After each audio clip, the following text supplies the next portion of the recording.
Hey, this is United in Green. We are season 2, episode 5. So we're now on the right track with our episodes. That's great. Um, we are now streaming live on YouTube. So um, obviously, you know that if you're there. If you're not, I mean, check us out later. Or don't because we have ugly faces. Um, Speak for yourself. I know. We do have two of the best beards in the Vermont Green fan base. So um that's for sure. Yours is very robust. I like it. You look like a logger. Um the handsome fella that I'm talking with that's to the left of my screen, you all know as our current reigning and returning champion. Tyson, how you doing, man? I am doing great. I have my ginger tea with a little dollop of honey in it to make sure that my voice tries to stay at least a little bit stable for this conversation that we're going to have tonight. But other than that, I'm still feeling ecstatic from this past Tuesday. You know, I'm hoping, Tyson, that is Vermont pure honey.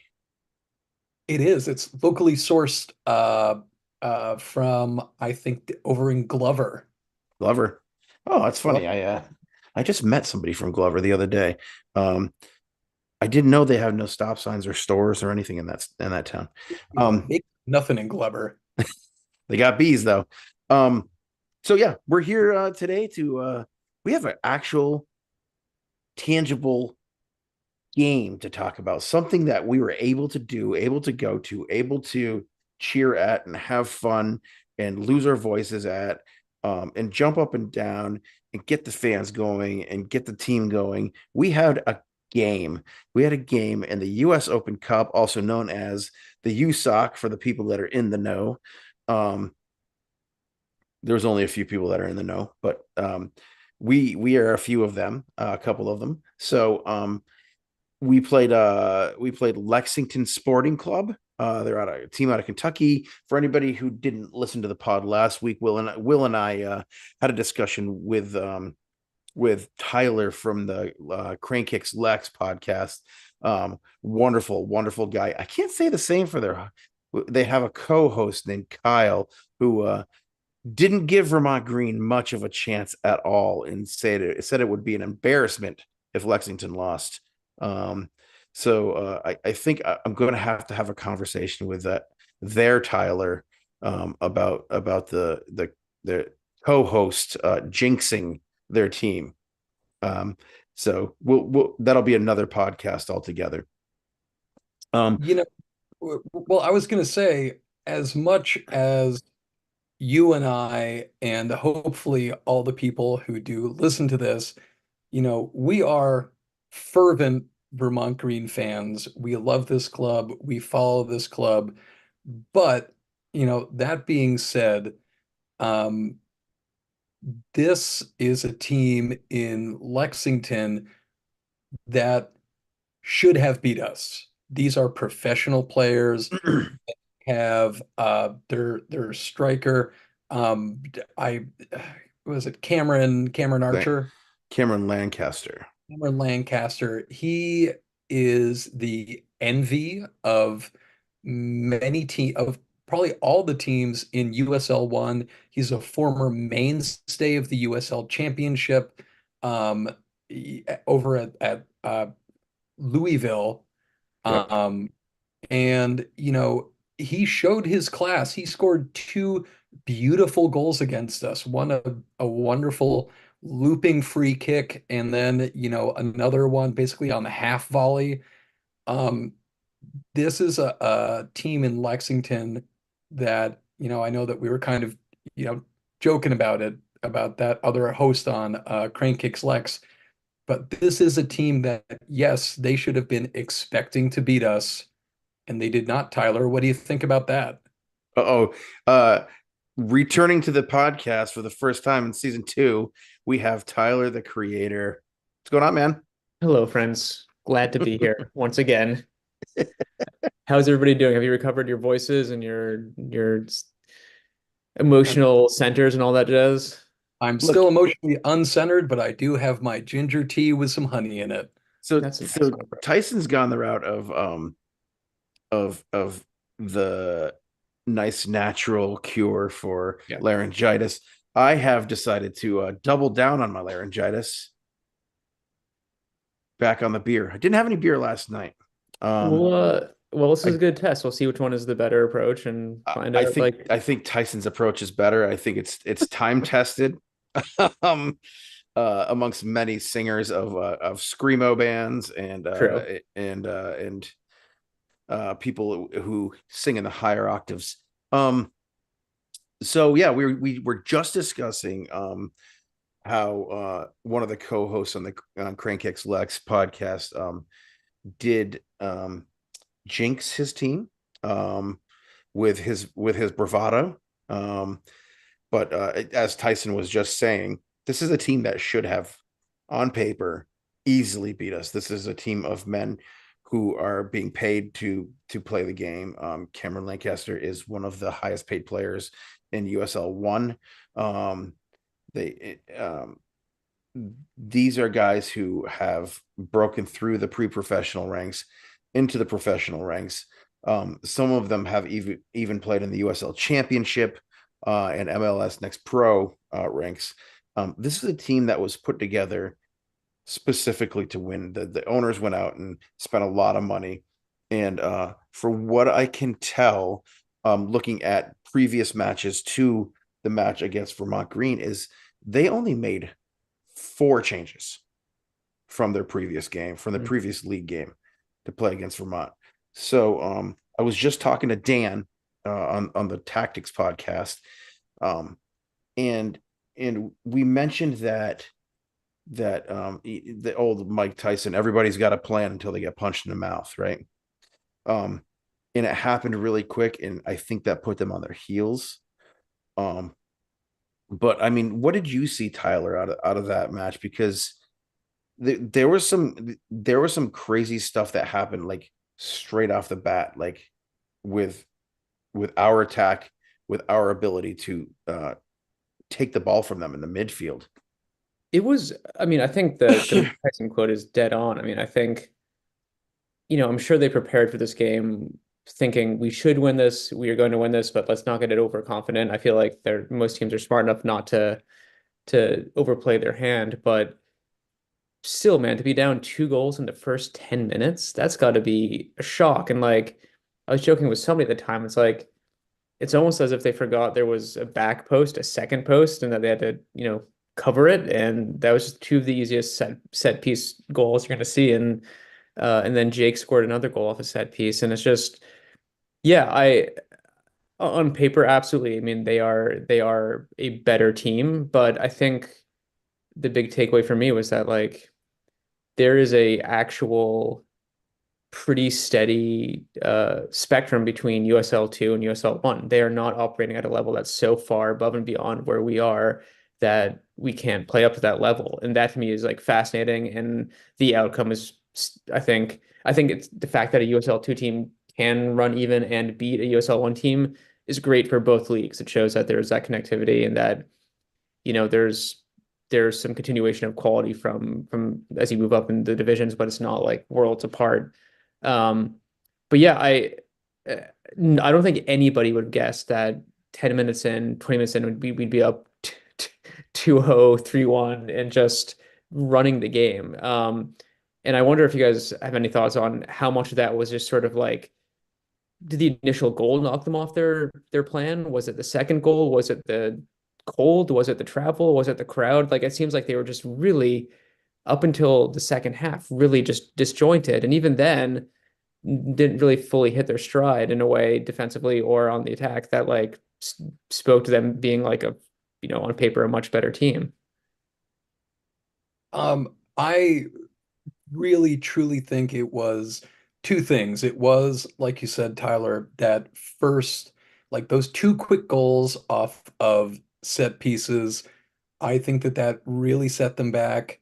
And I also truly think that the size of the crowd at Virtue, the noise, the energy, just the vibe that though that this team from Kentucky walked into, I can't imagine that they were expecting anything like this to happen within the first 20 minutes of this game. And I do know that they are, for a USL One team, they're pretty well supported. They have fans who show up to every game, but they were not expecting to walk into, smoke, flares, constant chanting, and a crowd that was really willing the boys in green to victory.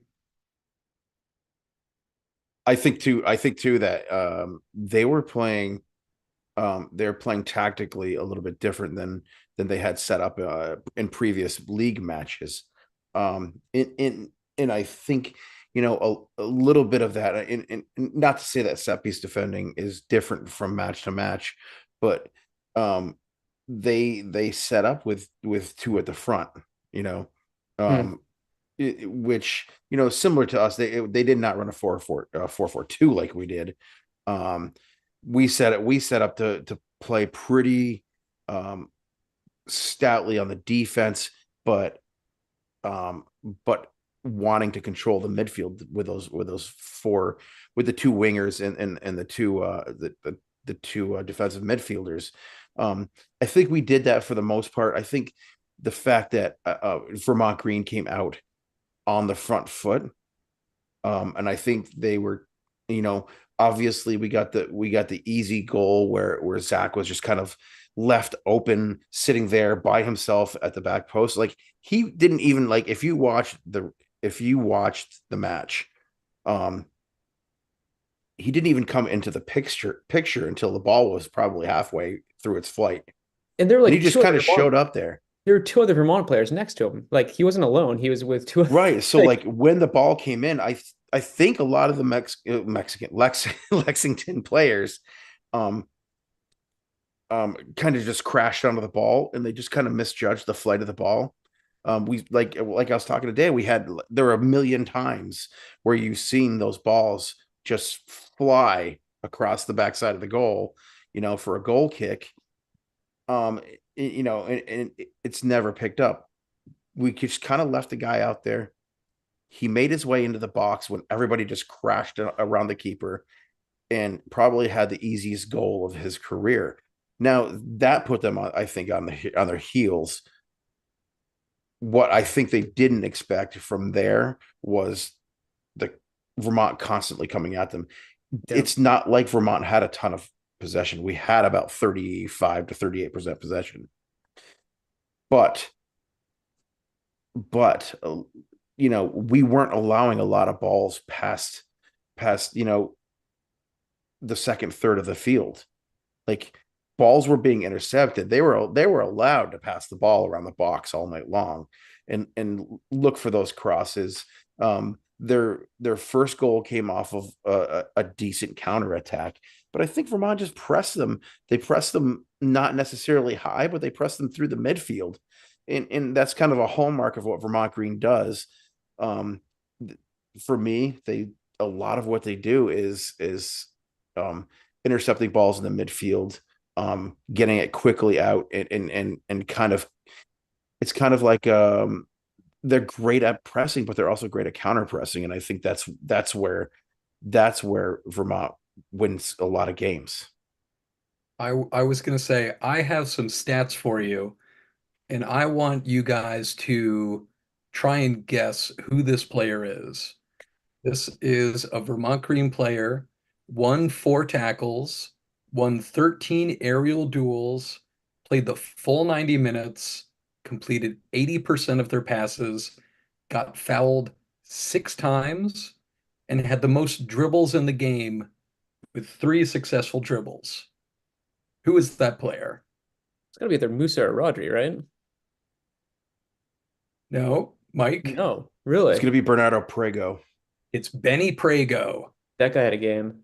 Benny Prego was a beast for that game. He completely shut down Isaac Cano, who he did score the first goal for Lexington, but that was like I mean, I heard you, Mike, on the megaphone basically saying that, he only scored that goal because the first Lexington player, he took a crack at it, missed the ball, Yeah, and it Yeah. had a really lucky bounce right into the path of Cano. And Prego locked down his side of the field. I know There, he must have had a hard time running around because he had Cano in his pocket. And then later on, when Cano got substituted out, he had Onan in his pocket too. And Onan is one of their big signings. This is Onan is a guy that they thought was going to be their superstar, and he just really hasn't showed up yet this year for them. But I'm sure that they're going to be perfectly fine. I look forward to watching a lot of Lexington games. I think they had a lot of exciting players. They pass well. They're very organized. Um, they they know their system and they know what they want to do. But again, what happens when you get scored on so quickly when you're not expecting it? You get all your plans just kind of go to shit, you Yeah, I know? think we can't overemphasize how much of a game Benny had. Like those stats are, I knew he had like a hell of a game, but those stats are still just astounding to me. Those are like just, man of the match stats by a long shot. He was my man of the match He was easily. phenomenal, and not just in the sense of how he played, but the style with which he played. Like he was like lighting people up, was completely calm with the ball, was just absolutely in control, and I mean, yeah, you could tell in the first 20 minutes that he was not going to get beaten easily, and he's going to be a huge part of the game. And um, but going back to our sort of midfield domination, like Musa and Rodri were just everywhere and winning second balls and absolutely dominant. And then I think this the one of the smartest substitutions was bringing on Daniel Pacella, who I think had fresh legs, and he had a couple of just absolutely essential tackles during the that second half, and I think was exactly sort of like spine stiffening classic six that we needed in the mix, right? Just to sort of like lock down the game. And he was phenomenal. And yeah, I mean, what blew me away, and I'd love to get your take on this, is just like watching this game and seeing the individual skill, and but then remembering that they had like 2.5, 3 days to pull this shit together, right? This was like an A-team style, like we got to put something together. You're like boarded up in like a barn or something, and you assemble this thing out of like spare parts and like old, engine bits and all this, and this amazing thing comes out. And like, I mean, beating Lexington SC in the midst of a regular season would be super impressive and something worth celebrating. Beating them in an Open Cup game with minimal preparation, new coaches, new players, zero practice time, like that's absurd, right? Like that's just a whole other level of of legendary in my mind. Like, what does that tell us about these players and these coaches? Like, I mean, this is Ocean's 11 without the clever planning montages. yeah, And those Soderbergh-esque walk and talks. Um, it's a wonderful job by Coach Pfeiffer to bring this group of players together to set up a game plan that they could execute. And, again, we keep on talking about it, but those two early goals just made their overall game plan so much easier to execute. They were able to set themselves up for success and then just play really good lockdown def counter play from there.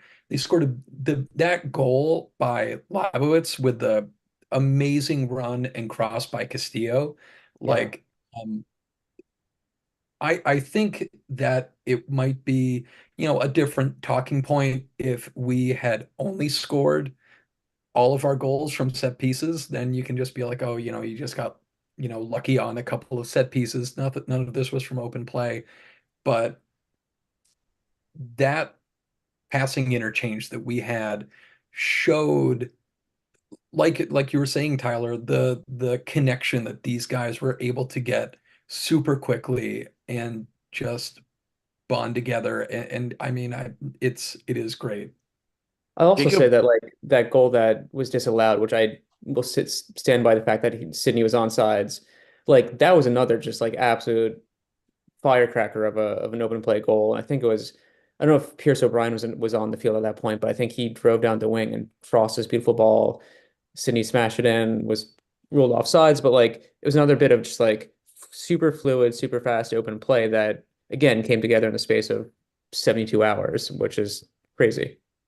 For guys who had never played together before as well. Yeah, Like like it's yeah, it's pretty wild to me. So you just mentioned two guys who were substituted for each other. Castillo is and hopefully he has enough time to kind of recover because we all saw it happen, you know. I mean, and that was yeah. you see it often with guys that are super pacey that play in positions that have to change directions and change speeds, you know, really often. Lots of times you see it with guys who you know, center backs and stuff like that who are and left and right backs who are super fast and have to change direction. That but those hamstring injuries, when they happen, you know it, and you could tell, and it was even more apparent on the rewatch, you know, because the camera was right at that side. Um, and you know we wish him a happy and healthy recovery because he's a player that we're going to need, and he was super impressive for the what 43 minutes he was out there and able to go, and I know he wanted to keep going, but we had the luxury of having somebody who a youngster, you know, that a youngster from New England who understood what New England weather was like, what you know, what new understands what New England football is like, and Pierce O'Brien, and you know, a kid out of West Hartford, played in the championship, got his first start in the championship, um, for Hartford Athletic at 17 years old. So he's played at a high level already. He's, you know, he was discovered at like what 15 years old. And here's a kid who's 19 years old coming in to a US Open Cup game and subbing into a game that he probably didn't think he would have to sub into, um and just come in and cold, and and he ran those guys ragged for the He rest of the yeah, night. they're gonna be their right backs gonna be having nightmares about him for quite some time. He And it's like even more amazing because he's primarily been used as like a number 10. So he's a facilitator. He's one of these guys who can, you know, he does well with hold up play. He turns well. He passes well. Like his vision on the field is amazing, and he can be one of those box to box guys, but he can also play that number 10 role where he he's a had this facilitator. he had those two just amazing one-on-ones with the goalie, and you know on a different day those both go in, but like just the fact that he would just breezed through so easily on both occasions. You're just like we have a this game unto itself was fantastic, but like it's made me even more excited about the upcoming season. Just seeing the talent and skill and that the new guys are bringing, seeing the quality and familiarity that the old guys are bringing back, and just knowing that it's all going to actually gel and coalesce in a way that's above and beyond what we saw from the past, you know, th for 3 days of practicing together. But yeah, Pierce was phenomenal. Labovitz was just brings like a level of experience and strength and calmness, and you can Yeah. see that he's played at a higher level, and it's just such an amazing option to have up front. And I loved having him and Bazzini playing side by side. I thought that was like top-notch stuff. Yeah, and you know, also Watching having Sydney up there Labovitz, too. those Oh, two Lexington defenders, were to like move those two guys off the ball, take a like crack shot at goal that really was only deflected by an amazing reflex save by the Lexington keeper. And I Yeah. believe Jake scored on the corner afterwards, but like just the ability to read that ball as it was coming in over his shoulder, get the position on those two Lexington um, defenders and be able to outmuscle them and then outpace them for that ball. I having him and Bizzini up front for the regular season is going to be madness. It's gonna be nightmarish for people. It really is, and also having the luxury of having somebody like Sydney up there too. Like, I think we make a lot of what the 4 days of prep that they had. A lot of these guys, they do know each other. I mean, they played for university. A lot of these guys played for University of Vermont together, right? So they do know each other. They do know their playing styles. Um, Sydney's one of these guys that I think is probably destined for bigger things. Um, he to me looked like he was a class of his own out there at Yeah. times. Um, and I think he's destined maybe for bigger things than the USL one. Um, Hopefully he sticks around for at least part of the summer. It'd be great to get some play out of him, like we had from Itor, like we had from Gavork. Um, it would just be lovely to see that kind of that player out there, because like that front three was, or well, front two really. Um, but with the wingers out there, I mean, like watching this game play out the way it did was just, it was pure joy for all of the people in the stands. All of the people in the stands, not just the Green Mountain boys, um, and not just the fans watching at home, but it was like pure joy for all of us. Um, I think there's a and real moment happening around the Open Cup, and it manifests in a couple different ways. One is I think there's like a real sense of camaraderie amongst non-MLS clubs and leagues, and just a sense of like, no, like you don't get to speak for the entirety of like US soccer. There's like all these amazing things happening on a really local level, on a smaller level, and they're just as significant, if not more important than whatever sort of like pseudo monopoly you may have on or think that you may have on US soccer. Um, and also just people like MLS supporters as well, but people just rallying around the idea of this competition being so important historically and culturally, and just like this goes back to 1914. This is like predates pretty much almost any soccer establishment, club or league in this country. And like to participate in it is like a huge honor, and it's an amazing thing. And I know it was sort of like the dream for the Vermont Green founders, and it happened much sooner than they expected. But like it means so much to the clubs, to the players, to the fans, and it's been really cool seeing people get excited about it, and seeing the seeing the response from our win on Tuesday, from around the US and around the world. Like, and I don't mean that in I mean like actually like around the world. Like it's amazing. People are excited yeah, about a small club generating a lot of interest, having good results, and pushing like a really positive message on and off the field. And I think a really great moment for people to rally behind all these smaller clubs around the US. And where are you going to get stories like El Farolito yeah, going, taking out the Little Pharaohs, as we know, named after, it's the club team for a bunch of burrito places out in San Francisco, taking down, Portland's MLS next team. Like that's just awesome. Like It's amazing. that's what this competition is built for, is moments like that. And like, why wouldn't you want to be a part of that? well, I think that right now that the excitement that we see being generated by this cup run, by this cup tournament, and the upsets that are happening, and hopefully more USL2 teams are successful.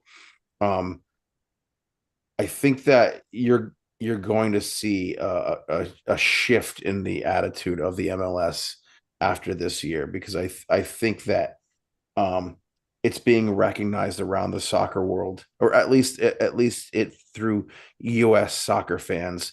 It's being recognized that they were the holdup in this tournament, that they're want to make money out of this tournament, and their great lie about fixture congestion um it's we seen through it as fans. We're not, soccer fans, we're not dummies, we're not dummies. We see through that. And in as much as it's not necessarily individual clubs, it was the league that decided which clubs were going to send their MLS next teams. Um, it wasn't the owners of the teams, because the owners of the teams, I feel a lot of them were under the impression that their teams were going to end up playing, but they just didn't know when and how they were going to do it. The MLS, the management made a miscalculation. I think they're going to see that in the end. And next year, and maybe the year after, you're going to see MLS back in this thing, because you know what? Even if their teams get beat and they get embarrassed, like the Portland Timbers did, um, not necessarily embarrassed, but like those are young kids who are still trying to make it too, right? But they're gonna see that even if that happens to their clubs, it's still publicity. Any publicity, whether it's bad or good, is good for you. It can I be don't good know, for man. you. I admire your optimism, but like I feel like I have less faith in MLS understanding reading the room and making a decision based on this year's Open Cup. I think they could very much go in the opposite direction and be like, no, we're going to slowly strangle this thing out of existence because it's not our sole property, and we can't fully capitalize on the like licensing rights and the broadcaster rights. So why would we be involved in it? But who knows? Like I think it could go either way. I just have less faith in them making a decision that based on public sentiment, and as opposed to like making a decision based on purely like pure greed, for lack of a better word. Right? No, no. I mean, I understand that's, maybe I'm just the optimist on this podcast. I I hope tend I to hope you're right. I I would tend love to for be like I MLS tend to to be be the fully involved in pessimist. the Open Cup. I tend to be the Well, pessimist, the cynic in the group. But I was gonna say that, I'm kind of splitting the middle between the three of us, because I do agree with Mike that yes, there has been, at least maybe, and maybe this is just from us being super plugged into kind of the lower league ecosystem and communications on, all the social media that's out there. Like, yeah, this has been a really kick-ass first round of the US Open Cup. It's got great stories. There have been great games, but I do also agree with Tyler that it is going to take some activism amongst fans of MLS teams to say things like, no, we don't want the League's Cup. This is not something that we're interested in. Why go and, block off, what is it, a whole month of the regular season to play like a super quick cash grab tournament? Um, there have been many fan supporters groups, notably in St. Louis. That's a team that has, in a city that has a great history of participating in the Open Cup, of people declining their league cup tickets that come with their season tickets. Like, it is going to take that kind of activism, not just from fans of lower league teams, but also fans all over the American soccer ecosystem to say that no, this is something that's important to us. This is something that is meaningful to us. It's meaningful to um, our, just kind of greater sports ecosystem in the country to have tournaments like this where it's like a true meritocracy. Like, if you're good enough and you play a good couple of games, like, you will get your shot at the big time. You will play the big boys. And like, again, how could you not want that? Obviously, Don Garber doesn't want that because there's nothing exactly in it for him. But it's, I do think that, yeah, like ride the groundswell, keep on going and watching streams of the Open Cup. I'm glancing at FOTMob right now because Western Mass is down 1-0 to Union Omaha. But after we do get off of this pod, I am going to be streaming the remainder of that game. I'm Um, I'm pulling for those guys. I'd love for them to do well. Yeah.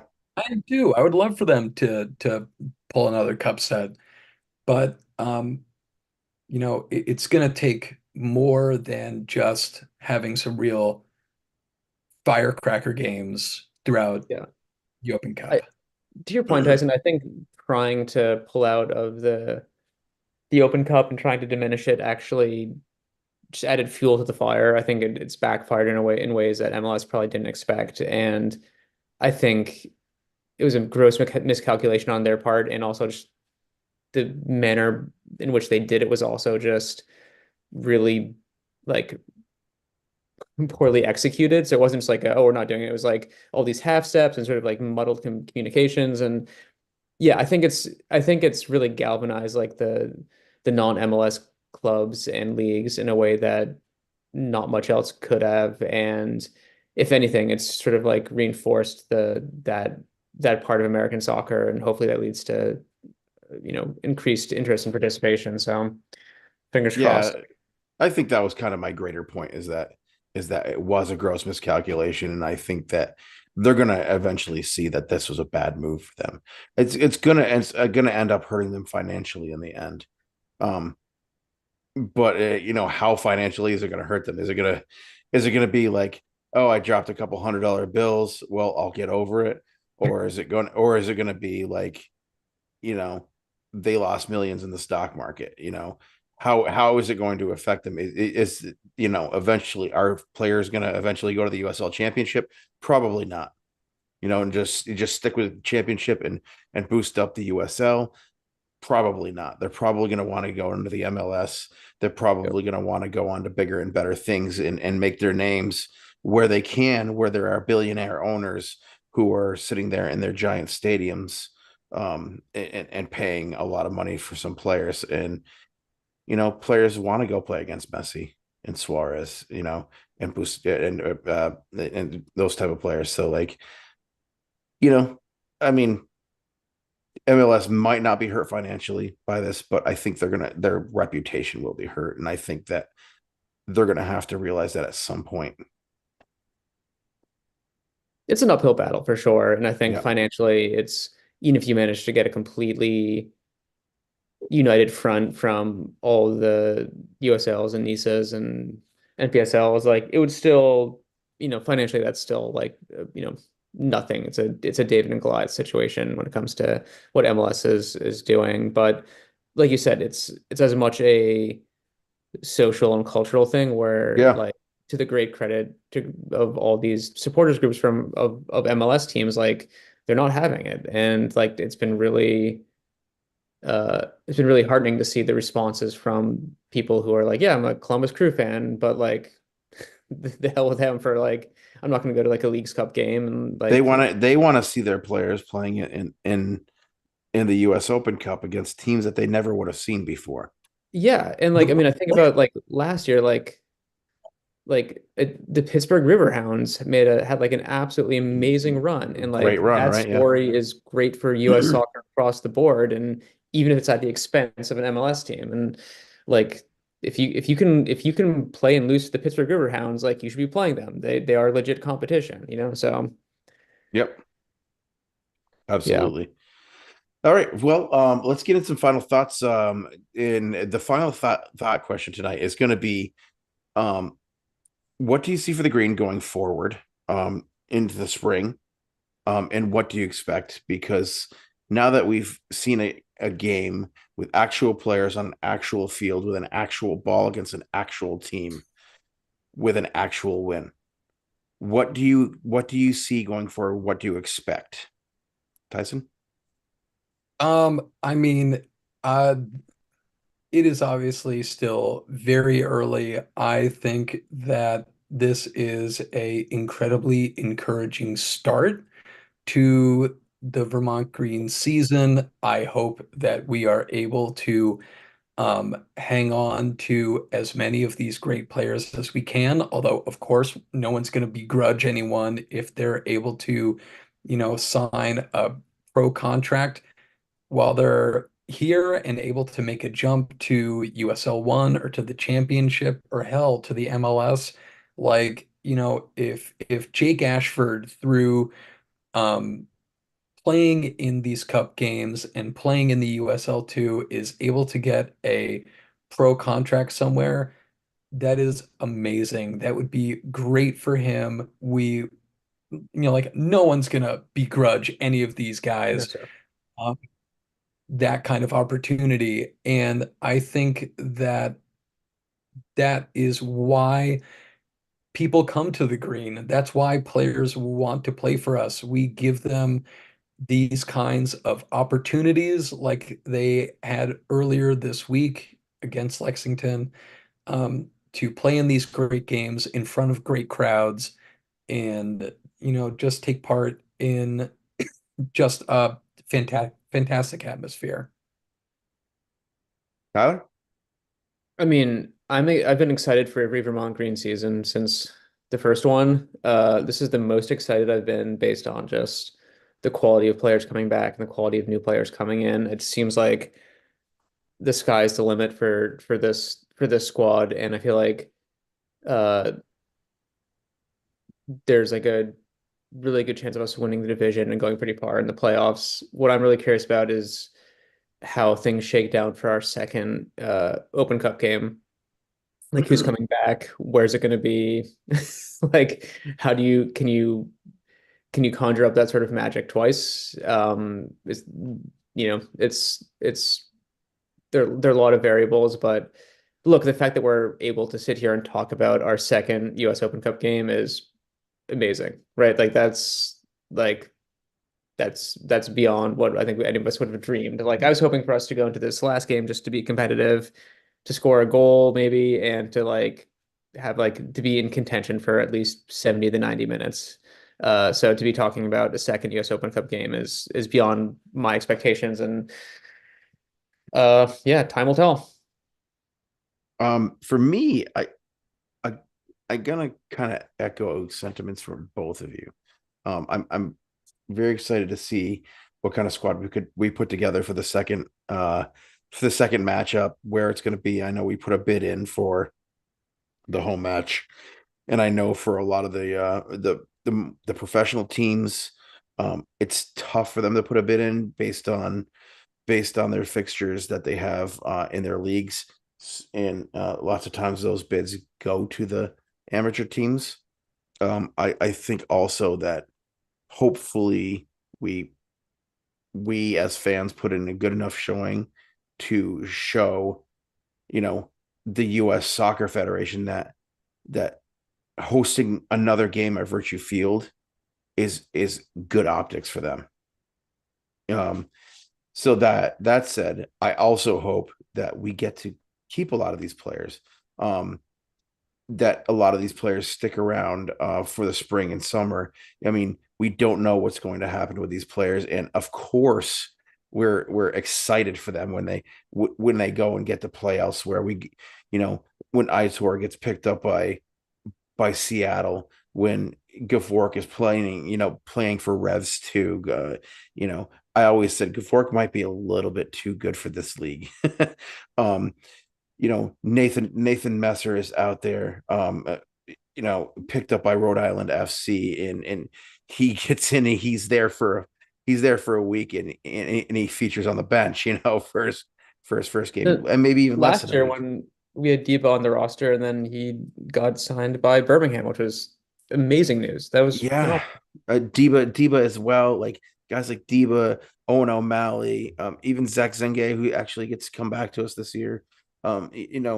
We Vermont Green is out there, and eventually amongst professional soccer teams, whether it's MLS, whether it's even European teams.